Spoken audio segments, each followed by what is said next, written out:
বন্ধুরা, গল্পটি সম্পূর্ণ কাল্পনিক এবং এটা কেবলমাত্র বিনোদনের উদ্দেশ্যে রচিত। বাস্তবের সাথে এর কোনো সম্পর্ক নেই। যদি কোনো কারণে বাস্তবের সাথে মিল হয়, সেটা নিছক কাকতালীয় ব্যাপার। এর জন্য চ্যানেল কোনোভাবে দায়ী নয়। ধন্যবাদ। ভয়ঙ্কর ভূতের গল্প। আমার প্রিয় বন্ধুরা, সবাই কেমন আছো? আশা করি ভালোই আছো। আমি রাজীব। আজ তোমাদের জন্য একটা নতুন গল্প নিয়ে হাজির হয়েছি। গল্পটার নাম রক্ত পিশাচের ডাক। শীতের গভীর রাত, চাঁদের আলোয় ঝলমল করছে গ্রামের সরু মেঠোপথ। গায়ের এক কোণে শতবর্ষী বটগাছটা দাঁড়িয়ে আছে, তার মোটা শিকড় যেন ভূগর্ভ থেকে উঠে আসা ভয়াল কোনো জন্তুর মতো। লোকমুখে শোনা যায়, ওই গাছের নিচেই বাস করে এক পিশাচ, যে রাতের অন্ধকারে বেরিয়ে পড়ে রক্তের খোঁজে। কয়েক মাস আগে থেকেই গ্রামের 3জন যুবক নিখোঁজ হয়ে যাওয়ার পর থেকে আতঙ্ক ছড়িয়ে পড়েছে। এক রাতে বৃদ্ধ রামচরণ দাদু গভীর ঘুমে ছিলেন। হঠাৎ ঘরের বাইরে থেকে একটা কর্কশ ডাক শোনা গেল, যেন কোনো ক্ষুধার্ত প্রাণী গর্জন করছে। তিনি দরজার ফাঁক দিয়ে তাকিয়ে দেখলেন, দূরে বটগাছের নিচে একটা ছায়ামূর্তি। দীর্ঘ শরীর, রক্তলাল চোখ, আর খাবার মতো হাত। সে ধীরে ধীরে গ্রামের দিকেই এগিয়ে আসছে। পরদিন সকালে গ্রামের লোকেরা বটগাছের নিচে গিয়ে দেখে, মাটিতে রক্তের ছোপ ছোপ দাগ, আর এক টুকরো ছেঁড়া জামা। পিশাচ সত্যি কি ফিরে এসেছে, নাকি এটা কোনো মানুষের কারসাজি? গ্রামের একদল তরুণ সাহস করে রাতে বটগাছের আশপাশে পাহারা দেওয়ার সিদ্ধান্ত নিল।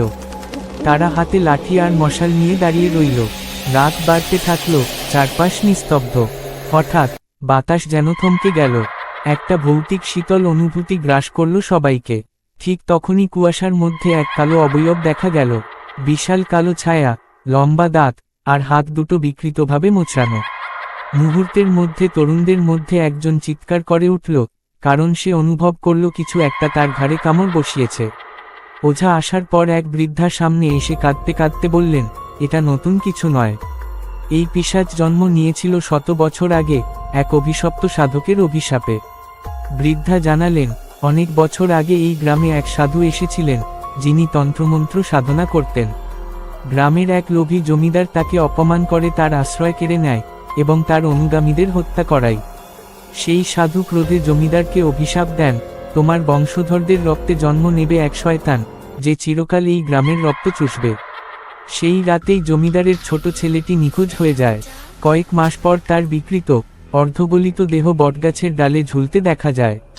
তারপর থেকেই রাতের অন্ধকারে রক্ত পিশাচের ডাক শোনা যেতে থাকে। ওঝা মন্ত্র পড়তে শুরু করলেন। ঠিক তখনই বাতাস যেন ঘন হয়ে উঠল। বটগাছের ডালে এক রহস্যময় কালো অবয়ব ঝুলে রইল। চোখগুলো জ্বলজ্বল করছে, যেন রক্তের ক্ষুধায় কাঁপছে। হঠাৎ এক বিকট চিৎকার করে অন্ধকারে মিলিয়ে গেল সেই ছায়ামূর্তি। পরদিন সকাল, গ্রামবাসীরা দেখল বটগাছের নিচে একটা পুরনো নোংরা চাদর পড়ে আছে, যার ওপর লালচে দাগ। ওঝা বললেন, পিশাচ বিদায় নিয়েছে, তবে পুরোপুরি নয়। সে আবার ফিরতে পারে, যখন তার রক্তের তৃষ্ণা আবার বাড়বে। গ্রামের মানুষ আজও রাতে সেই ডাক শোনে, আর শীতের রাতে একা চলতে গেলে বুকের ভেতর কাঁপুনি ধরে। কেননা রক্ত পিশাচের ডাক কখনোই থামে না। বন্ধুরা, এই ছিল আজকের গল্প। গল্পটা তোমাদের কেমন লাগলো? যদি ভালো লেগে থাকে, তাহলে চ্যানেলটাকে সাবস্ক্রাইব করে রেখো, আর একটা লাইক করে তোমার মূল্যবান কথা কমেন্ট করে জানিও। ধন্যবাদ।